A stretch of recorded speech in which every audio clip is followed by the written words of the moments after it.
Kate. I'm Megan. And we're Cooking with the Bells.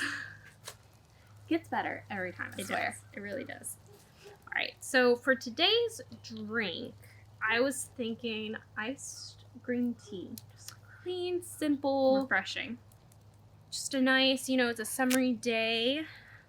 If my hints are correct, we're making a nice light pasta. We are. It's going to be it's a very refreshing drink to pair nicely with a little bit of an acidic pasta dish. So what I have here is just a simple syrup. So I just did half a cup of granulated sugar, half a cup of water, put it on the stove until the sugar dissolved, and then boiled it for about 5 minutes. And it's just to add some sweetness because since it's an iced drink, I like to do this better because I don't have to worry about if the sugar dissolved. That's very true. And if people don't like an iced sweetened drink, they can leave out the simple sugar or the simple syrup. Sorry guys, my brain is mush. So if people don't like having a sweetened tea, they can always just leave out the simple syrup.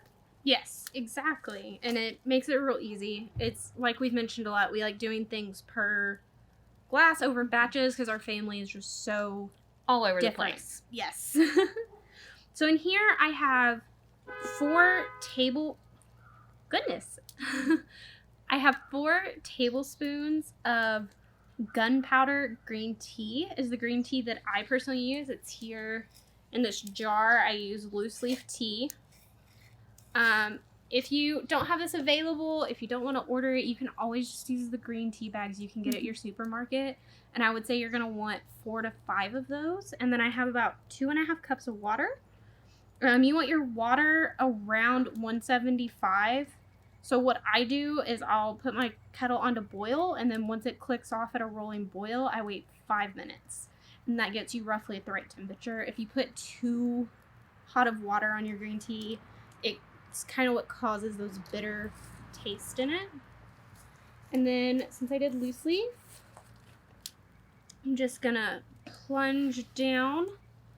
And then here we go. And it only needs to steep for about 3 minutes. Green tea has a very short steeping time compared to your black and herbal teas. And what happens if you steep tea for too long? It starts to over extract the leaves. And so whenever you do that, it's those bitter, those sour notes that people really don't care for. Whereas the shorter brewing times, proper water temperature, you're more likely to get that clean, crisp flavor that people talk about all the time. Great. So you just pour the hot tea right over ice. Get it nice and iced down. And this is also it's another one of those drinks that's really easy to make a huge batch of it and just have some syrup right next to it. But cheers! Mm-hmm. That is very refreshing. Perfect for today. Sometimes it's nice to have a change up from like a traditional black tea. Yeah. Just something a little different, but not rewriting the wheel or anything. Right. Well, today we are going to make some grilled chicken. We're actually making this a day ahead of time because we're going to make grilled chicken over a balsamic tomato pasta. So today we're just going to take our very large chicken breasts. We have 4 of them. We're going to salt, pepper, paprika, onion, and garlic powder them. And then we're going to get them on the grill. Would you mind assisting me? Absolutely. That's what friends are for, right? Of course. So honestly, you can use a little seasoning, a lot of seasoning, but just know that with that balsamic vinegar and the tomato, it's going to be really acidic. So you should think about that when you're choosing your spices and you're choosing like how much or little you want to use.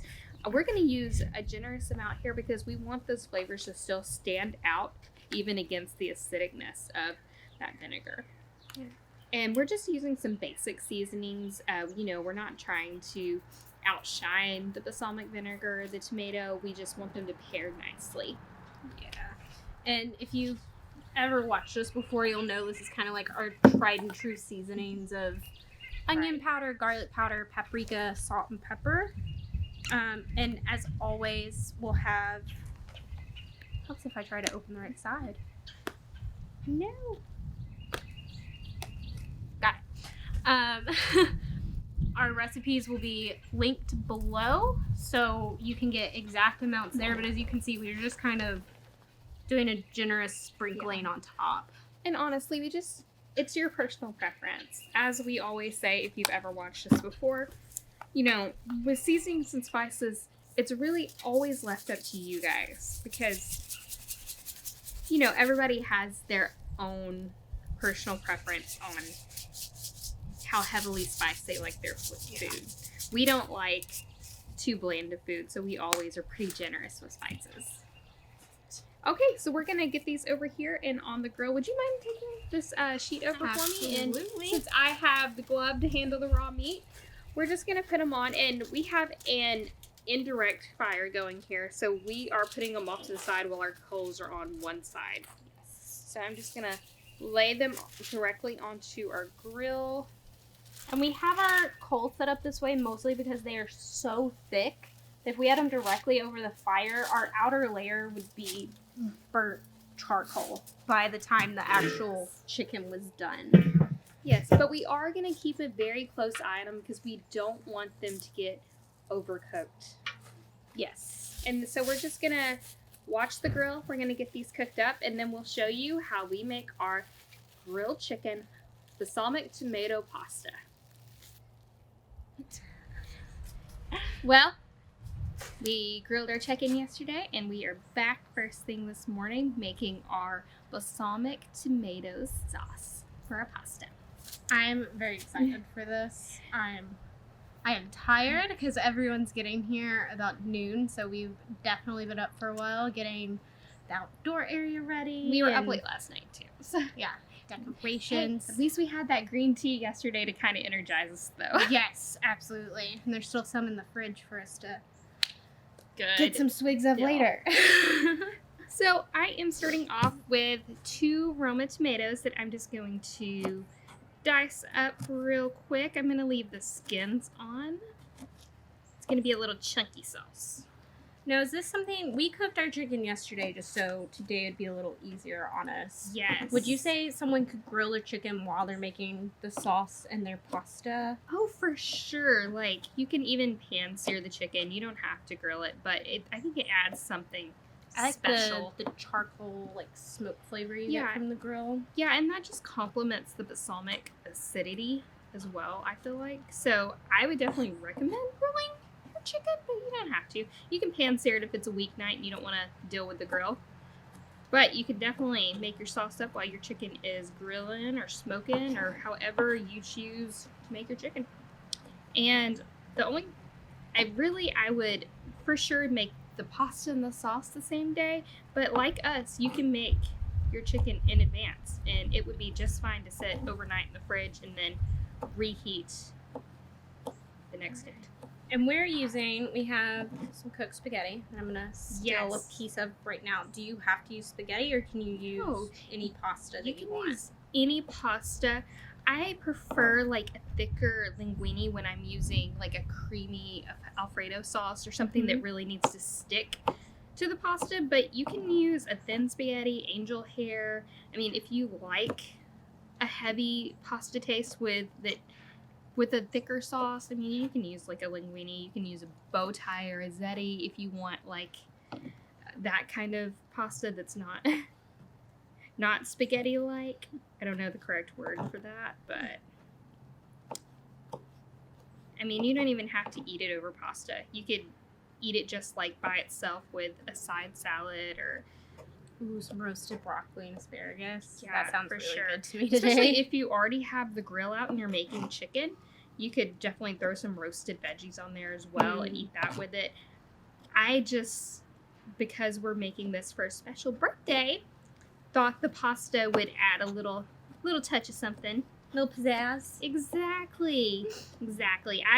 But you know me, I'm all about pasta. Pasta and potatoes. Give me all the carbs, the starches. Is there anything I can do for you while you finish getting those tomatoes diced up?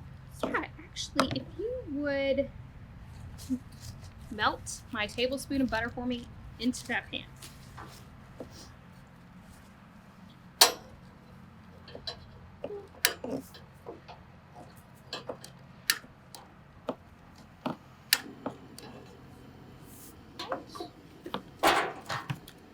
You said this is a tablespoon of butter, correct? Yes, it's a tablespoon of plant-based butter because I am dairy-free. But you can use whatever butter you want. You can also, if you were trying to skip the butter, you can use a little olive oil. I'm just pretty partial to nice butter, especially because I've already olive oiled my pasta. And for those of you that don't know, putting just a touch of olive oil or even vegetable oil or avocado oil, really any oil that you like, on your pasta right after you cook it just helps it from sticking to each other, especially if you make like a big batch of pasta in advance for things like a get together or something. That's the wrong way. Alrighty. And I just have a jar of minced garlic here. You can, of course, chop your own, but we're all about easy. And like we said, we've been up all night, all this morning, so that's what we're about here. And I, of course, did not grab like a teaspoon or a tablespoon or anything, but I do have a 1/4 cup that has a 1/8 cup increment. So I'm just gonna, I could eyeball it, and I'm gonna just go ahead and do 1/8 of a cup of garlic. It's probably gonna be fairly garlicky heavy, but we like garlic here. Yeah. Well, and 1/8 of a cup is only, if I remember correctly, it's 2.5 to 3 tablespoons of garlic. So, right, because I believe like 3 tablespoons of a 1/4 cup. Is that right? I don't know. Don't quote me on any of this, but exact measurements will be in our recipe. Yeah, that looked about 2 tablespoons of garlic. I think it's 4 is a 1/4 cup. So I don't know. We'll look it up and let you know. If you know, let us know in the comments. Oh yeah, exactly. That would be great. I'm going to go ahead and pour up a 1/4 cup of balsamic vinegar. And I'm just going to go ahead and add that to my pan.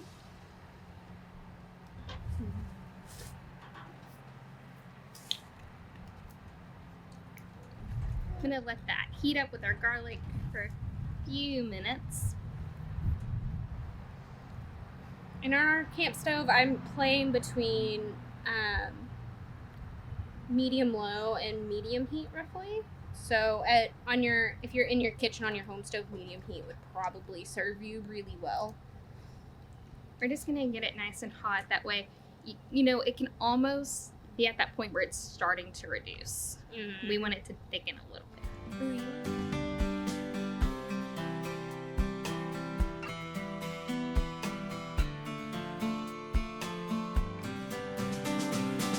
Starting to reduce, right? Yes. You would say so. So I'm going to go ahead and dump in my 2 chopped Roma tomatoes. We're going to get those nice and coated.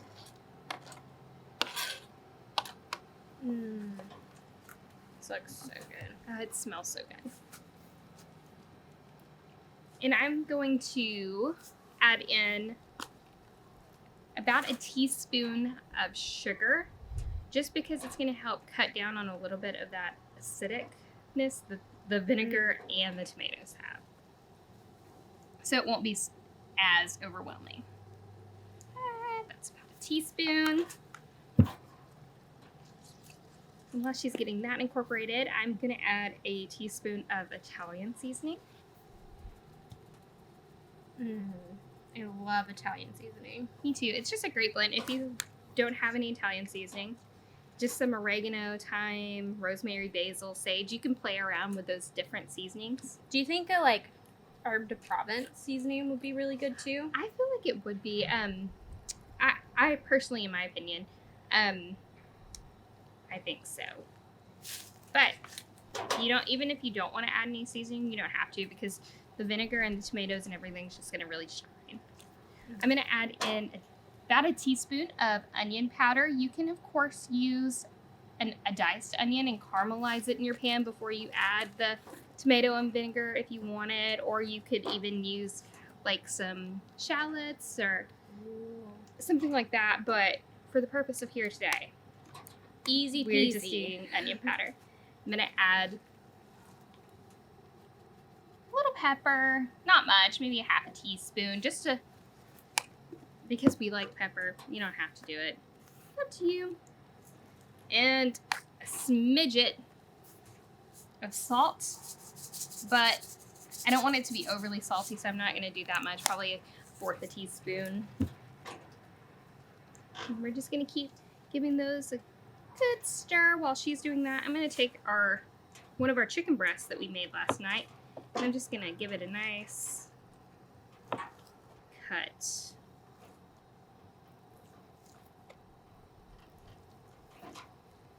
Just gonna cut about half of it just for our particular plate that we're serving here. And I'm gonna go ahead and place it on our pasta here. This is, I don't know if I can see this, but this is, since we left the heat on after we added the tomatoes, the balsamic vinegar has kept reducing, so now we have like this beautiful sauce. Nice and chunky. And honestly, depending on how thick or chunky you want it, as soon as it starts reducing to your preferred thickness, you can take it off. I think this is good for us, so we're gonna go ahead and turn it off, and we're just gonna serve it here onto our pasta. Bless you. Thank you. The vinegar. Oh, yeah. Got my nose. And you said over the pasta, right? I'm not crazy.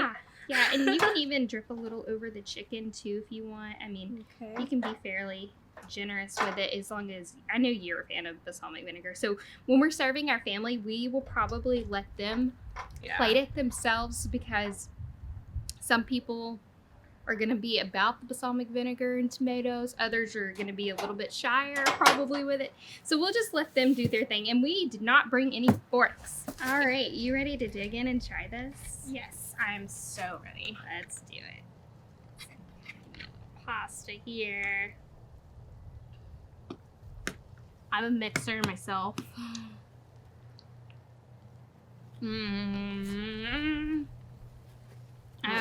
So good. Oh gosh, this is gonna be a huge bite. No one look. That's okay. I was like slurping up spaghetti. Have a piece of chicken.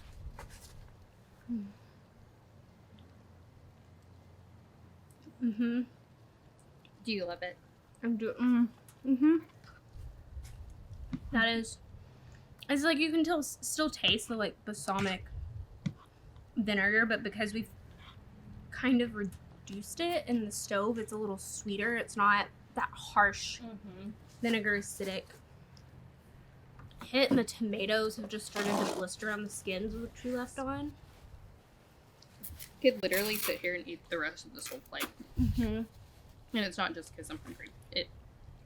And the grilled chicken pairs so well because you have that like slight smoke flavor on it from us having it on the grill, so that it's just this is so good. So good to like sit on the patio and have just a good plate of pasta and sauce and some ice cream tea. Yes, exactly. I mean, honest, and this is going to be so good to serve our family. I think everyone's going to love it. I agree.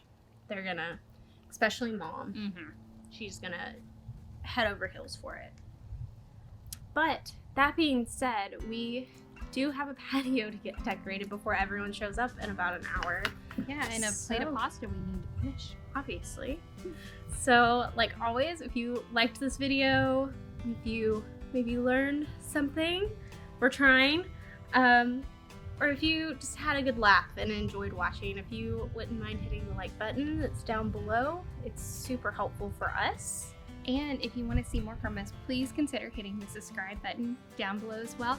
But if you're already subscribed, we just want to say thank you. We appreciate your support. Yes. like always, we'll have all of the recipes linked to down below, which will take you straight to our website, and that's where you'll be able to get a nice printable version or just scroll down all of the ingredients instead of having to go back and forth in this video being like, how much of that did you say? For sure. Well, I guess that's it for now. If you'll come back and join us in about 2 weeks for a new recipe, we'll see you then. Bye.